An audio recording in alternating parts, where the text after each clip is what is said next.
Hello again, dear friend. Come sit with me a while. The porch is warm this morning with just a whisper of breeze and the soft creak of the old rocking chair beneath us. The light stretches long across the garden, and tucked beneath the railing, a line of clay pots overflow with blooms red-white coral and fuchsia. Each one a geranium smiling toward the sun. There's something timeless about geraniums, isn't there? They're the kind of plant your grandmother might have grown on her windowsill in an old enamel pot, or the kind that lined the path to a neighbor's door in summer. Cheerful, sturdy, and forgiving, they ask for very little, but give back in full, lasting color. You don't need a fancy garden to grow them. You don't even need strong knees or endless time. What you need is light, a bit of patience, and the quiet joy of tending something that blooms simply because you cared for it. In today's gentle visit, we'll talk all about how to care for geraniums so they bloom their brightest, whether they're in a thrifted teacup on your windowsill or trailing gracefully from a hanging basket outside. I'll share little secrets I've learned over the years, how to know when to water, what to feed them, how to prune gently, and even how to grow more from just a single stem. No rush, no pressure, just the calm joy of making something beautiful right where you are. Because you don't need youth or money to grow a garden like this, just your hands, your heart, and a bit of sunlight. Now shall we begin? Before we talk about how to care for geraniums, let's take a quiet step back and appreciate where they come from and why that matters. Geraniums, especially the kind we love in our porches and patios, are technically pelargoniums. They come from southern Africa, where the sun is strong, the soil drains quickly, and water doesn't linger. That's why these plants are happiest when they're dry at the roots and warm in the light. They were never meant to be fussy. They grew up resilient, accustomed to wind and dry spells. And in a way, they've always been the flowers of the practical soul. Back in the 17th century, European traders brought them home from Africa. And, oh, how they caught on. Victorian windows, French balconies, American farmhouses, geraniums followed wherever people longed for beauty that could be counted on. Not delicate like orchids, not brief like tulips, but strong, generous, and bright. Maybe that's why they've stayed in our lives so long. They remind us of old porch rails and worn wooden steps, of Grandma's kitchen window, of something alive and cheerful that says, I'm still here. And the best part, they're not just outdoor plants. Geraniums adapt. You can keep them inside by a sunny window or move them out to the patio in spring and summer. As long as they get what they need, which we'll talk about soon, they'll keep blooming and blooming month after month. There are dozens of types now, each with its own little personality. Some trail over baskets like green waterfalls. Some grow upright like sentinels with bursts of color on top. Some smell faintly of lemon or mint or roses, their leaves releasing perfume when brushed. But they all share one thing: they thrive when treated simply. Isn't that something to admire in this world? A flower that doesn't demand too much, that doesn't wilt at the first change in weather. A bloom that shines not in the exotic, but in the everyday. That's why I love geraniums. Not just for their colors, but for what they stand for: quiet endurance, cheerful presence, and the kind of beauty that doesn't need praise to feel whole. So now that we know where they come from, let's see what they need to keep blooming for you right here in your space, in your rhythm, in your season. Geraniums are like old friends who perk up when the sun comes to visit. If you've ever had a plant grow tall and leafy but refuse to bloom, the answer is often simple: not enough light. Geraniums don't just enjoy sunlight, they absolutely need it to bloom. Without at least 4 to 6 hours of direct sun a day, they won't reward you with those vibrant little bouquets they're known for. Think of it this way: sunlight is their food for flowering. While the soil feeds the roots, it's the sun that tells them, go ahead, make something beautiful. If you're growing them outside, morning and late afternoon sun are best. Too much of that harsh noon heat, especially in hotter areas, can scorch the leaves or dry them out too quickly. But gentle morning rays, that's when geraniums really smile. For seniors who garden indoors, or anyone in a small apartment or shady porch, don't worry. You can still grow geraniums beautifully inside. Just make sure to place them right in front of the brightest window you have. South-facing is best if you're in the northern hemisphere. East-facing works wonderfully too, catching that lovely soft morning sun. If your window only gets filtered light or shade, try rotating the pot every few days. This helps the plant grow evenly and prevents it from stretching toward one side like a lopsided umbrella. You can even use a small, affordable grow light in winter, especially if your space gets gloomy. Just a few hours a day can make a real difference in bloom production. And here's something sweet to remember when you find the right lighting spot your geranium will tell you. Leaves become greener, the plant stands straighter, and tiny flower buds start forming like promises. Quiet, unspoken, but certain. Light isn't just about growth, it's about confidence. When a plant gets what it needs, it blooms. And maybe that's true for us too. We don't need to chase after the brightest spotlight, just a steady, warm space where we feel safe and seen. So if your geranium isn't blooming like it used to, try moving it to a sunnier place. A few inches can change everything. Give it light and watch how it remembers how to be joyful again. If you've ever sat on a porch in midsummer and felt the noon sun sting your arms, you already understand something geraniums have known for centuries: not all sunlight is created equal. While geraniums thrive on light, they don't love to be scorched. Morning sun is their sweet spot, warm, gentle, energizing without being overwhelming. But when that high noon sun beats down, especially in hotter regions, it can leave leaves faded, curled, or even burned around the edges. Think of it like this: geraniums are like us in our golden years. We love warmth, but we've also learned to seek shade when it matters. Too much heat for too long isn't strength, it's stress. So, how do we help our plants find balance? If you're growing geraniums in pots, the answer is simple and soothing: move them a little. Morning sun from an eastern window or patio corner is perfect. Then, by the time the midday rays arrive, your geranium is already full of light and can enjoy the afternoon in dappled shade. If your garden beds are fixed, consider using natural shade. A taller plant beside it, a light outdoor curtain, or even an old umbrella you already have tucked in the shed. Some folks repurpose lace curtains from thrift stores to hang along railings, letting in light while softening the glare. It doesn't have to be fancy, just thoughtful. Even indoors, this idea holds. If your sunny window gets too intense by noon, try pulling a sheer curtain across for a few hours. Your geranium will thank you with leaves that stay plump and green instead of drooping or fading.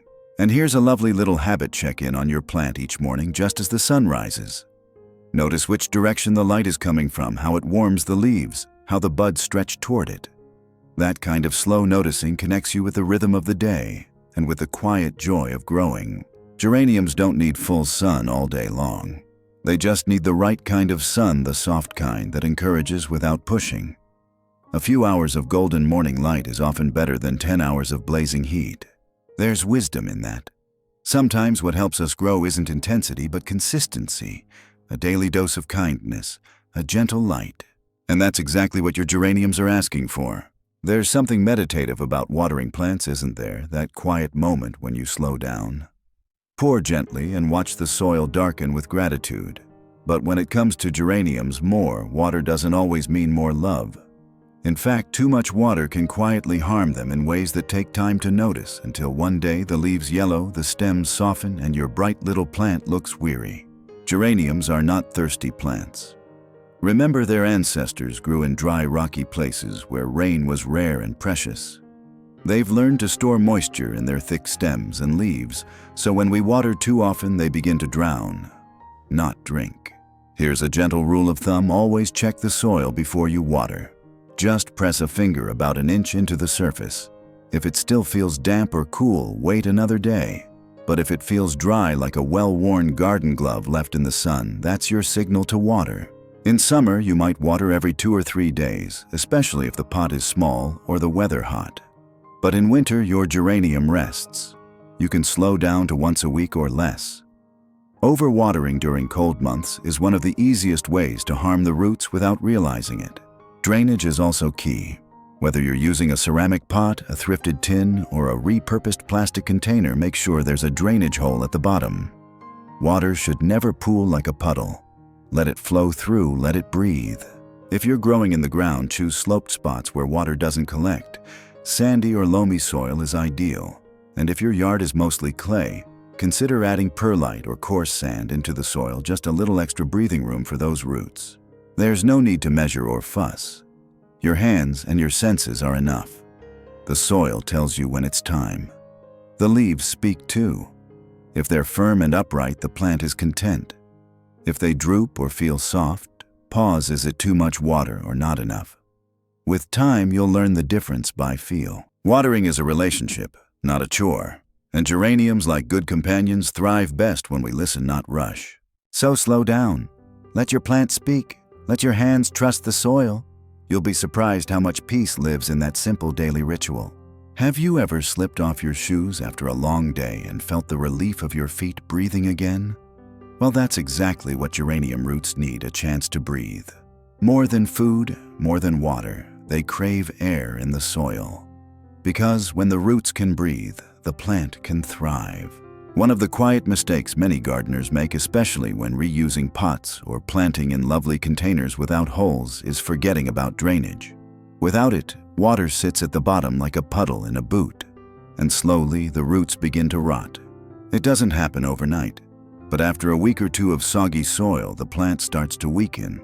You might notice yellow leaves first, then stems go limp, flowers stop forming. And all the while you may be thinking, but I'm watering and feeding it, why is it fading? The answer often lies at the bottom, where unseen water gathers.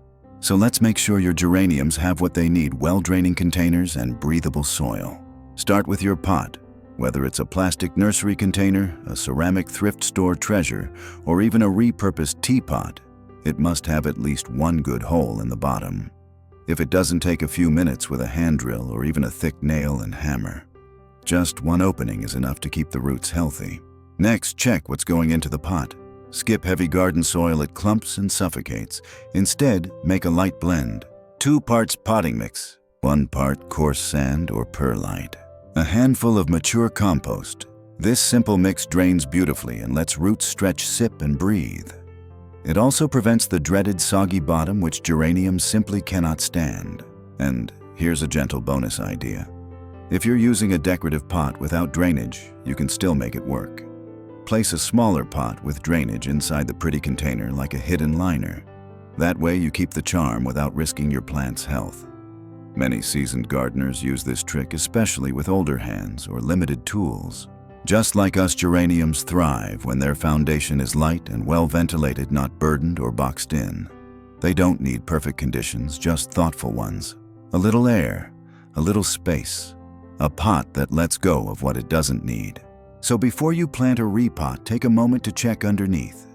What's unseen often matters most. And with that one small act of care, you're already helping your geranium grow stronger from the roots up. There's something comforting about running your hands through good soil. The texture, the smell, earthy, soft, alive. For geraniums, the soil is more than just a place to stand.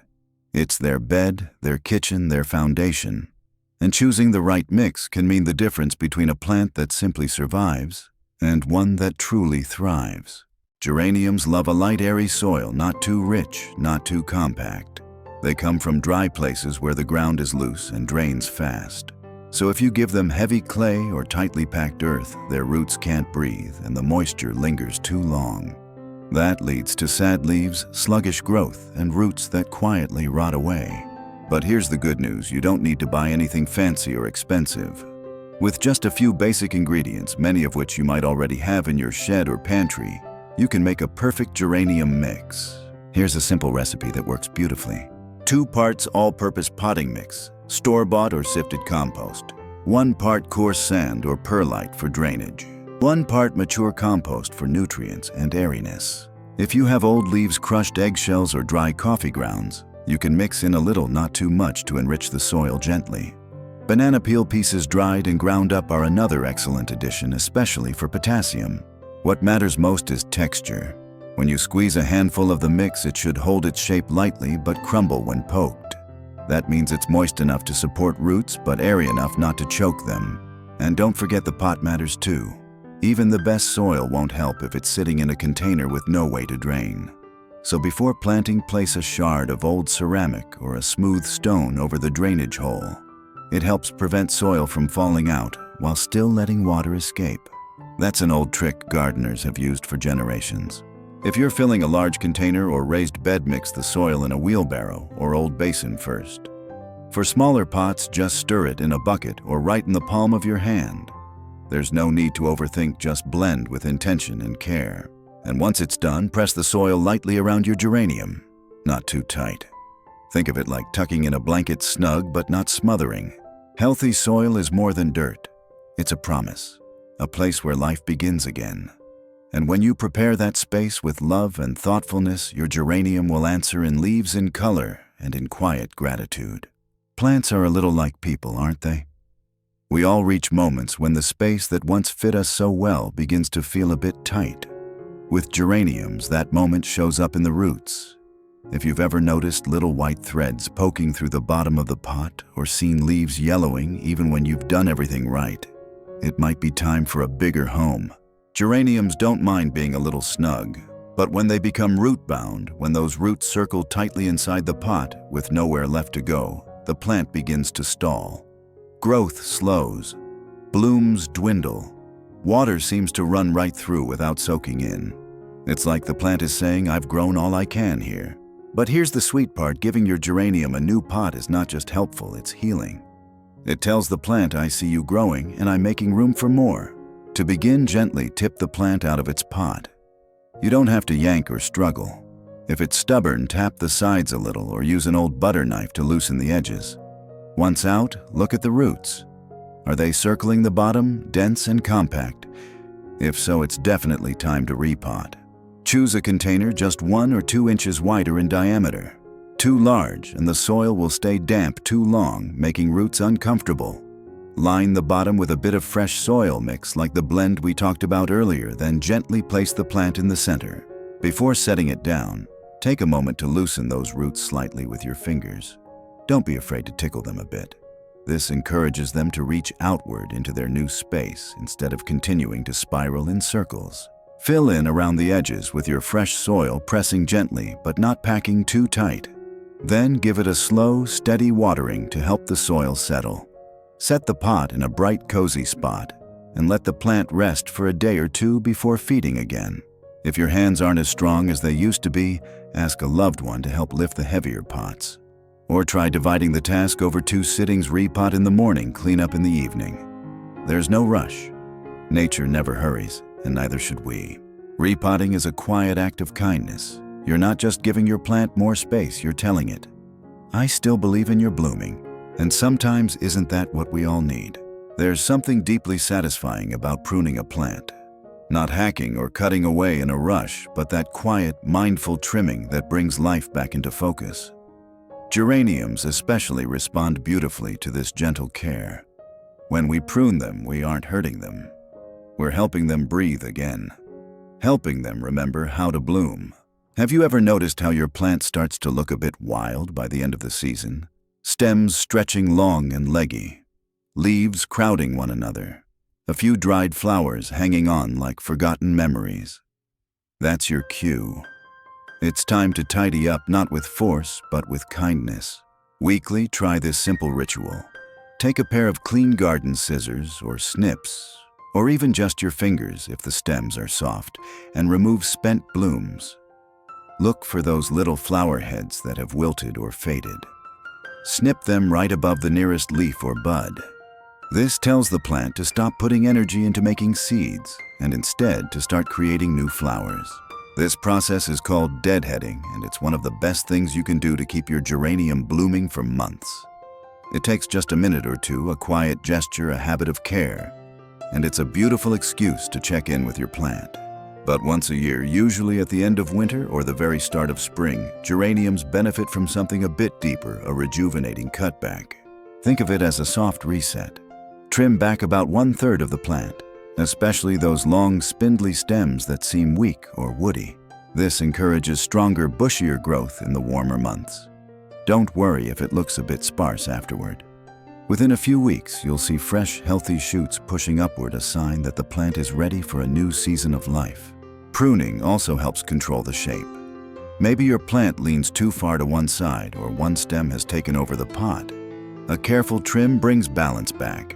It's a bit like giving the plant a gentle nudge, reminding it to grow with grace. And here's the deeper truth: pruning isn't about perfection. It's about release, letting go of what no longer serves, making room for what wants to come. Whether it's a wilted bloom or an old way of thinking, sometimes the most loving thing we can do is say, "Thank you," and then let it fall away. So take a breath, find your scissors, and spend a quiet moment among the leaves.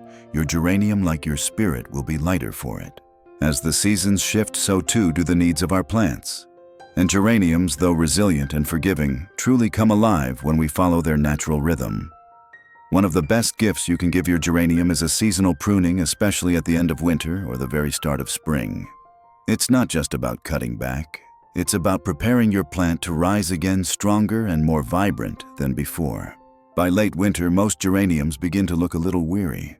Their stems may have stretched tall and thin under the low light of shorter days. Leaves grow sparse and blooms become few. But don't be discouraged. This is simply their way of conserving energy, waiting for the warmth to return. And when it does, they're ready to be awakened. Start by examining the whole plant. Step back and really look at it, not with judgment, but with curiosity. Which stems have grown long and weak? Are there any leaves turning yellow or brown? Does the plant feel unbalanced or top-heavy? These are your clues. With a clean pair of pruning shears, begin by removing any obviously dead or dry stems. Snip close to the base, just above a healthy node or joint. Then take a breath and gently trim back the plant by about 1/3 overall. Focus especially on lanky stems that have lost their strength. You'll be encouraging the plant to send up fresh, compact growth in their place. If you're nervous, remember geraniums are tough. They like this reset. In fact, many gardeners say their best blooms come just a few weeks after a spring prune. It's as if the plant lets out a sigh, grateful to start over with lighter limbs. You might also see tiny buds beginning to form at the base of older stems. These are signs of what's to come. By trimming above them, you're directing the plant's energy into those new beginnings. After pruning, don't rush to fertilize right away. Let the plant rest and settle into its new shape. Water lightly and place it in a sunny, gentle spot. In a couple of weeks, you'll begin to see fresh leaves unfurling, compact and vivid, full of promise. Think of seasonal pruning like decluttering a room before spring cleaning. It clears the way for beauty. It lets light in. And more than anything, it says, "I believe in what's coming next." In your garden and in your life, there's a quiet strength in knowing when to start fresh. Geraniums remind us of that. With every snip, they come back not smaller, but wiser. You don't need expensive chemical-laden products to feed your geraniums. In fact, some of the best fertilizers for vibrant blooms are sitting right in your kitchen, quiet, humble scraps from your everyday meals waiting for a second life. Geraniums are generous plants, but like all living things, they need fuel to keep giving, especially when grown in containers where nutrients wash away over time. That's where homemade fertilizers shine. They're gentle, affordable, and full of life-giving nutrients that your plant can understand. Let's start with one of my favorite tricks, banana peel tea. Every time you finish a banana, don't throw the peel away. Instead, place it in a jar of water and let it sit for 24 to 48 hours. This simple steeping process draws out potassium and phosphorus, the nutrients your geraniums need to bloom. Strain the tea and use it to water your plants every 2 weeks during spring and summer. Want to boost it even more? Add a small handful of sprouted lentils to the jar. They release natural growth hormones into the water, encouraging stronger roots and fuller leaves. It's like a smoothie for your flowers. Wood ash. If you have a fireplace or burn wood outside, is another excellent source of potassium. Just a pinch sprinkled into the soil every month can make a world of difference. Too much can make the soil too alkaline, so go lightly. Think of it as seasoning, not soup. Then there's coffee grounds, a common leftover that can be very helpful if used sparingly. Dry them first and mix into your compost or soil blend in small amounts. They add nitrogen and a bit of texture, especially useful if your soil feels too loose or sandy. Don't pile them on top, though they can form a crust that blocks water. Crushed eggshells are a gentle way to add calcium, which helps prevent problems like leaf tip burn. Rinse dry and crush them finely, then mix into the soil or sprinkle around the base of the plant. They break down slowly, feeding the soil over time. And don't forget about compost tea, made by soaking a small scoop of finished compost in water for a few days, stirring gently now and then. Strain and use the liquid as a nourishing drink for your plants. These homemade fertilizers don't just feed your geraniums. They remind us that nothing needs to be wasted, that even peels, grounds, and ashes have more to give just like us. With every pour and sprinkle, you're not just gardening. You're honoring the quiet cycle of renewal. And in return, your geraniums will bloom with a kind of joy that store-bought solutions can't match. Sometimes even the most lovingly composted banana peels and homemade teas need a little extra help, especially if your geraniums are in pots. Container plants can't reach into the earth for more nutrients. What you give them is all they have. So if your blooms seem shy or your leaves are pale, a store-bought fertilizer can gently fill in the gaps. But the fertilizer aisle can feel overwhelming, can't it? Rows of colorful bottles with numbers and promises, it's hard to know what your plant truly needs. The good news is you only need to understand 3 simple letters, N, P, and K. That stands for nitrogen, N, phosphorus, P, and potassium, K. Nitrogen helps the leaves grow full and green. Phosphorus encourages root strength and flower production. Potassium supports overall plant health, especially during blooming. For geraniums, the goal is balanced feeding, not just leafy growth, but lots of bright blooms. So look for formulas like 15-30-15 or 10-20-10 higher in phosphorus and potassium to support flowers. You can use a liquid fertilizer every 10 to 14 days during the active growing season, spring through early fall. Mix it according to the label and apply when the soil is already moist, never on dry soil, as that can stress the roots. Pour slowly so it soaks in evenly and avoid splashing it on the leaves. Granular fertilizers also work well, especially for outdoor beds. Sprinkle a small amount around the base of the plant and water deeply to activate it. But be gentle, too much can burn your plant. When in doubt, use half the recommended amount. Geraniums prefer underfed to overfed. A few store brands that gardeners trust include Miracle Grow Bloom Booster, Schultz Bloom Plus, and Espoma Flower Tone, all widely available and easy to use. But the key is consistency, not the brand. Feeding on a gentle rhythm every other week in warm months, then resting in winter mirrors the plant's natural cycle. And don't forget, store fertilizers are helpers, not heroes. They're most effective when paired with good soil, proper pruning, and sunlight. Think of them as seasoning to a well-cooked meal, not the whole dish. There's no shame in needing a little store-bought support. Some seasons are harder than others, even for plants. What matters is that you're paying attention, offering what's needed when it's needed. And in return, your geranium will bloom brighter, fuller, and longer than you imagined. Because sometimes the best care is simply knowing when to reach out and when to rest. There's something magical about growing a whole new plant from just a single stem. It's a quiet miracle, the kind that reminds us that life is always ready to begin again, even from the smallest piece. With geraniums, this process is wonderfully simple and deeply satisfying, even for beginners or those with limited space and strength. Propagation is the act of multiplying. And with geraniums, it's as easy as snipping a healthy piece of the plant and giving it a soft, nurturing place to grow. No special equipment, no fancy hormones, just a gentle hand and a bit of patience. Start by choosing a stem that's strong but not woody. It should be about 4 to 6 inches long with a few healthy leaves near the top. Use clean scissors or garden snips and make your cut just below a leaf node. That's the little bump where leaves or buds grow. This is where new roots will form. Next, remove the lower leaves from the cutting, leaving just 2 or 3 at the top. This helps the stem focus its energy on rooting rather than supporting a lot of foliage. If there are any flower buds, pinch those off too. They look lovely, but they'll slow the rooting process. Now here's an important step: let the cutting rest. Set it aside in a cool, dry spot for a few hours. This gives the cut end time to callus, a protective seal that helps prevent rot when it's planted. Think of it like letting a small wound scab over before putting on a bandage. Once it's ready, plant the cutting in a pot filled with moist, well-draining soil, the kind we talked about earlier. You can also add a bit of perlite or coarse sand for extra drainage. Use your finger or a pencil to make a small hole, gently insert the cutting, and press the soil around it with care. Place the pot in a bright location with indirect sunlight. Too much direct sun at this stage can stress the cutting. Keep the soil lightly moist, but not soggy. In 2 to 3 weeks, you should see signs of new growth, a sure sign that roots are forming beneath the surface. When your cutting feels secure and begins putting out new leaves, it's ready to be transplanted either into a bigger pot or straight into the garden. You've created new life with nothing more than what you already had. And here's a beautiful idea: make a few extra cuttings and share them with a neighbor, a friend, or someone who could use a little brightness. Plants passed from hand to hand carry a kind of memory, a story that continues to bloom. Because in the end, propagation isn't just about multiplying plants. It's about multiplying joy. You don't need a designer garden center or expensive ceramic pots to grow something beautiful.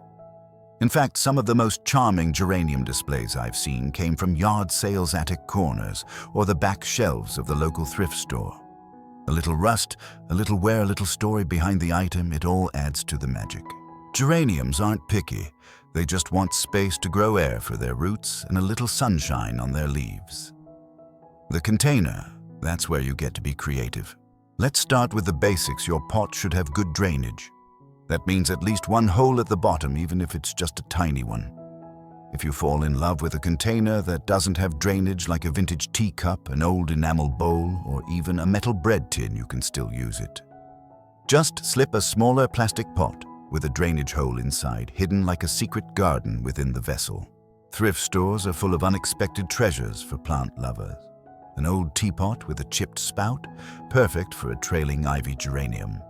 A weathered colander, ideal for hanging, displays the built-in holes offer natural drainage. Even drawers from discarded dressers can become rustic planter boxes when lined with a bit of breathable landscape fabric. Wooden crates, baskets, and wire milk carriers all make lovely groupings. If the container is porous or fragile, line it with coconut coir or recycled fabric before adding soil. The goal is always the same: give your plant a safe, breathable place to settle its roots. Repurposing isn't just about saving money, though. That's a wonderful bonus. It's also about seeing possibility where others see discard. It's about bringing a little more story into your garden. Each pot becomes a conversation, a memory, a piece of the past blooming with fresh life. If mobility is a concern, look for lightweight containers or place heavier ones on rolling plant stands. That way you can follow the sun or bring your plant indoors without strain. Even small laundry baskets from the dollar store can be lined and used easy to carry, cheerful to display. There's no one right way to pot a geranium. Only the way that works for you. Let your eyes guide you. Let your hands remember that beauty doesn't come from perfect finishes. It comes from care, from reuse, from imagination. So, next time you wander the aisles of your local thrift shop or peek into the garden shed, ask yourself, could this hold a geranium? Chances are it can, and it might just become your favorite bloom of the season. You don't need a designer garden center or expensive ceramic pots to grow something beautiful. In fact, some of the most charming geranium displays I've seen came from yard sales attic corners or the back shelves of the local thrift store. A little rust, a little wear, a little story behind the item, it all adds to the magic. Geraniums aren't picky. They just want space to grow air for their roots and a little sunshine on their leaves. The container. That's where you get to be creative. Let's start with the basics. Your pot should have good drainage.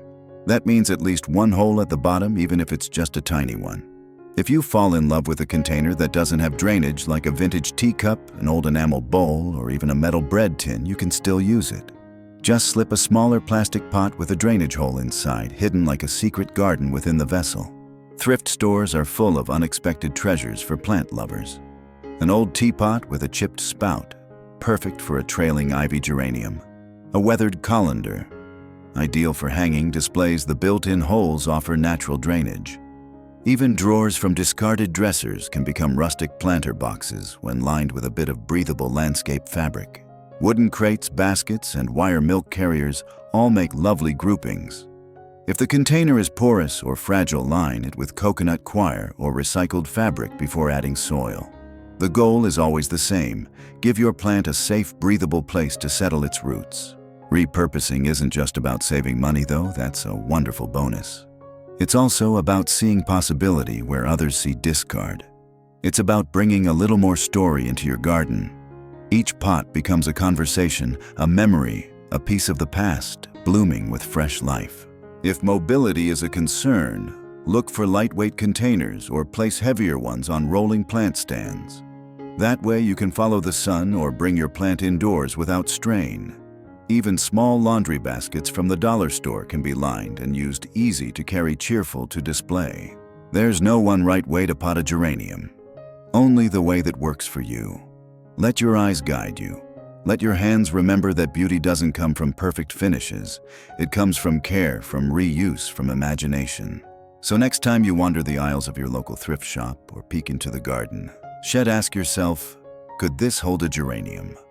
Chances are it can, and it might just become your favorite bloom of the season. It happens to every gardener. At some point you've watered faithfully, placed your geranium in the light, even whispered a kind word or two, yet it sits there with lovely green leaves, and not a single bloom in sight. Don't worry. Your plant isn't ungrateful. It's just trying to tell you something in the only language it knows. Let's walk through a few gentle possibilities together like detectives with gardening gloves. 1. Not enough sunlight. This is the most common reason for flower silence. Geraniums need direct sun 4 to 6 hours a day to have the energy to produce blooms. If your plant is growing lush but not flowering, it might be in a spot that's too shady. Try moving it to a brighter location, especially one that catches morning or midday sun. 2. Too much nitrogen. If you're using a fertilizer that's too heavy in nitrogen, the first number in those 3-digit codes like 30-10-10, you may be encouraging leafy growth instead of blossoms. Switch to a balanced or bloom-focused fertilizer like 10-20-10 or 15-30-15. Phosphorus and potassium are what support flowers. 3. Overwatering geraniums like their roots to dry out a bit between drinks. If the soil is constantly damp, the plant becomes stressed, and stress steals energy from blooming. Let the top inch of soil dry before watering again, and always ensure good drainage. 4. Old or spent. Blooms. Still hanging on geraniums need regular deadheading, the removal of faded blooms. If spent flowers are left in place, the plant directs energy to forming seeds rather than creating new buds. Removing them gently once or twice a week can work wonders. 5. Lack of pruning. Leggy, woody stems don't produce as many flowers. A light pruning to encourage bushier growth can help bring back color. It's like giving your plant a gentle reminder to focus its energy where it matters. 6. Crowded roots or tired soil. If your plant has been in the same pot for over a year and growth seems sluggish, it might be root-bound or nutrient-depleted. Repotting into fresh, airy soil with room for roots to stretch can bring it back to life. 7. Seasonal resting. Remember that geraniums have natural cycles. In cooler months or lower light, they may pause blooming even with perfect care. This is normal. Let them rest, and when spring comes, they'll often return with vigor. Approach each of these fixes with kindness. There's no rush. Your plant isn't failing, it's just finding its way. Sometimes all it takes is a small adjustment and a few weeks of patience before that first new bloom opens. And when it does, oh, what a joy. Because the bloom that comes after waiting is always the sweetest. A garden is more than a collection of plants, it's a conversation. And when we pair the right companions together, something beautiful happens. Balance, harmony, even protection. Geraniums, cheerful and easygoing, are wonderful neighbors in the garden. And with the right friends nearby, they'll bloom even more freely. Let's start with lavender, a timeless favorite. Both lavender and geraniums adore sunlight and dislike soggy soil. Planted together, they create a soft sea of purple and pink, filling the air with fragrance and gently repelling pests like aphids and mosquitoes. Plus, lavender's tall, spiky silhouette pairs beautifully with the rounded fullness of geranium blooms. Next, consider rosemary. Hardy, aromatic, and evergreen rosemary adds texture and height, while its scent helps deter insects that sometimes bother flowering plants. A small pot of rosemary beside your geraniums is not just practical, it's poetic. The silver-green needles and pink petals play off each other like old friends who've shared many seasons together. If you love color, calabrachoa, sometimes called million bells, is a perfect low-growing companion. These tiny trumpet-shaped flowers bloom profusely and trail beautifully over the edges of pots and planters. Like geraniums, they love bright sun and moderate watering, and they offer a sweet counterpoint with their many vibrant shades. Petunias are another classic choice. Available in nearly every color under the sun, petunias and geraniums thrive side by side, sharing space in hanging baskets or wide planters. Their blooms overlap in a way that feels like a tapestry, soft flowing and full of life. Want a bit of height and elegance? Salvia or snapdragons add vertical interest, while also drawing in pollinators like bees and butterflies. Their blooms rise above the geraniums like little exclamation points of joy. And for a low-maintenance border, try alyssum. This small white flowering plant hugs the soil like a blanket, helping retain moisture and keeping weeds at bay. Its honey-like scent fills the air, and its gentle presence doesn't compete, it complements. Even herbs like thyme, basil, or oregano can coexist peacefully with geraniums in a sunny kitchen garden. Just be sure to give each plant enough space and avoid overcrowding. Airflow matters, especially in pots or small raised beds. When choosing companions, think not just in terms of looks, but of shared needs, sun water drainage. That's the secret to a happy container or flower bed. You're not forcing things to grow together, you're matchmaking. And the deeper truth, a healthy garden reflects life. We all bloom better with the right company. With support, with variety, with those who share our light and help shield us from the storm. So as you plant your geraniums this season, ask who else would make a good neighbor. Then watch the beauty unfold, not just in petals, but in connection. So here we are again, dear friend, sitting in the quiet company of blooming geraniums with soil on our hands and a bit more peace in our hearts. Isn't it something how these simple plants teach us so much? Not just about gardening, but about ourselves. Geraniums remind us that beauty doesn't need to be complicated. It doesn't come from perfect conditions or constant attention. It comes from rhythm. From showing up with care, a little sunlight, a little pruning, a little rest over and over again. In many ways, they are the perfect companions for this season of life. They are forgiving. If we forget to water for a day or two, they bounce back. If we need to sit and rest, they wait patiently. And when we return with fresh eyes and gentle hands, they give us color, fragrance, and a renewed sense of joy. They bloom not in a rush, but in response to love. You don't need a big garden to grow geraniums. A windowsill will do. A reused pot on the porch. Even a small basket hung by a sunny wall. The tools can be old. The soil can be homemade. What matters is the intention. That quiet, steady choice to keep growing beauty, even in small spaces. And maybe that's what makes this kind of gardening so powerful in our later years. It's not about chasing trends or picture-perfect patios. It's about creating something that feels good to tend. Something that meets you where you are and blooms with you, not in spite of you. So I hope this journey into the world of geraniums has brought you a few new ideas, and more importantly, a sense of calm and confidence. Whether you're just getting started or have tended plants for decades, there's always room for one more pot, one more bloom, one more gentle moment in the sun. If you enjoyed this visit, I'd love to invite you to explore more. We've created another gentle guide on caring for anthuriums, those tropical beauties with their glossy leaves and waxy red blooms. Or perhaps you'd prefer our video on roses, where we explore how to help them bloom again and again with just a few minutes of weekly care. You'll find the links waiting at the end of this video and in the description below. And if any of today's tips made you smile or sparked a memory, let us know in the comments. Which idea felt right for you? What treasures have you planted in old teapots or porch baskets? Until next time, may your hands stay steady, your soil stay soft, and your heart stay open to the seasons. Happy gardening, dear friend.